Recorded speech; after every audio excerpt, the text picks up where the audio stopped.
Baik, untuk penjelasan P1, skrip ini menggunakan metode Lucas-Kennedy Optical Flow untuk melacak pergerakan titik fitur dalam sebuah video.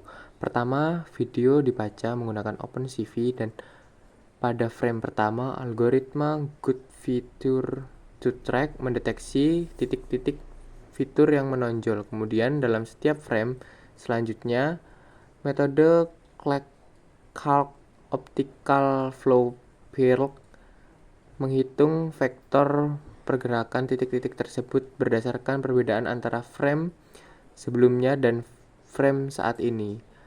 Hanya titik-titik yang valid yang dipertahankan untuk memastikan pelacakan yang akurat. Setiap pergerakan titik-titik divisualkan dengan menggambar garis hijau yang menunjukkan arah pergerakan dan lingkaran merah untuk menandai posisi terbaru titik fitur.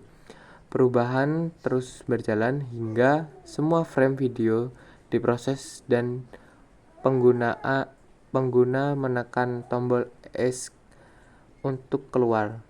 Akhirnya, semua sumber daya yang digunakan seperti jendela tampilan video dibebaskan.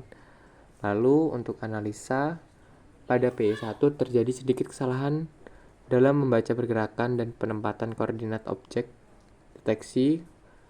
Pada video vtest.av kurang maksimal.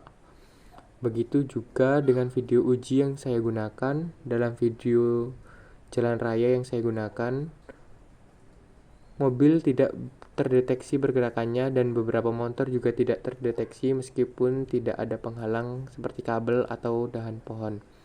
Hal itu menunjukkan bahwa deteksi pada P1 masih kurang optimal. Selanjutnya untuk skrip 2 atau P2,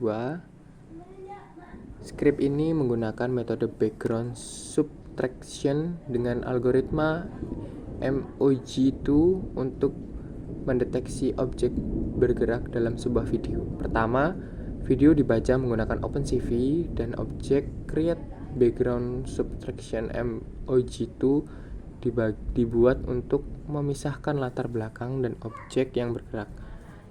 Dalam setiap frame, metode apply diterapkan untuk menghasilkan mask foreground, yaitu gambar biner di mana area putih menunjukkan objek yang bergerak dan area hitam merepresentasikan latar belakang. Hasilnya kemudian ditampilkan dalam jendela background subtraction.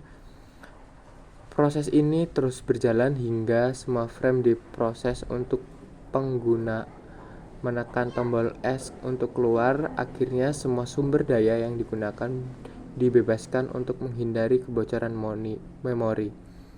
Pada PY2, sistem berjalan dengan baik dan mampu memisahkan objek bergerak dari latar belakang dengan baik. Dalam kedua video, semua objek yang bergerak dapat terdeteksi tanpa terkecuali. Meskipun dalam video uji terdapat kabel listrik dan berpotensi menghalangi pendeteksi, sistem tetap berhasil mendeteksi objek dengan baik. Untuk selanjutnya di P3, skrip ini menggunakan model YOLO VH untuk mendeteksi objek dalam sebuah video secara real time.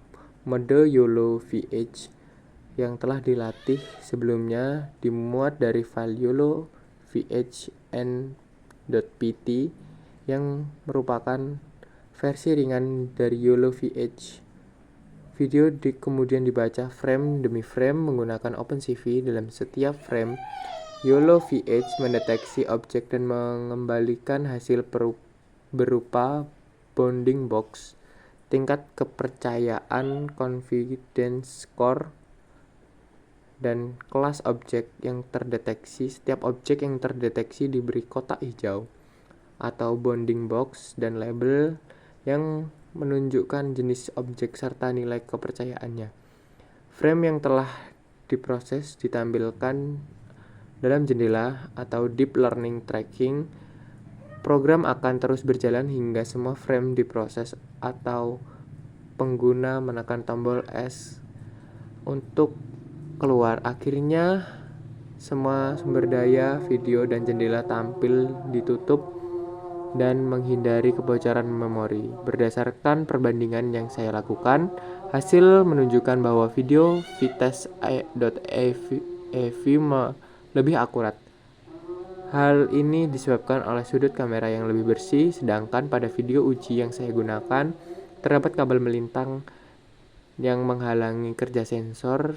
Akibatnya beberapa deteksi sedikit meleset, namun ketika objek berada pada jarak atau lokasi tanpa penghalang, sistem dapat mendeteksi dengan baik.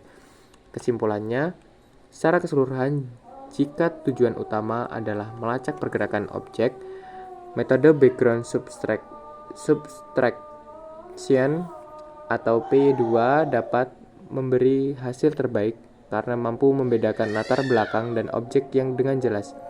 Jika fokusnya adalah deteksi objek secara spesifik dengan identifikasi jenisnya, maka YOLO VH atau di P3 lebih unggul. Sementara itu, Lucas Canned Optical Flow P1 kurang optimal dalam kondisi kompleks dan lebih cocok untuk pelacakan titik fitur pada objek yang bergerak secara konsisten.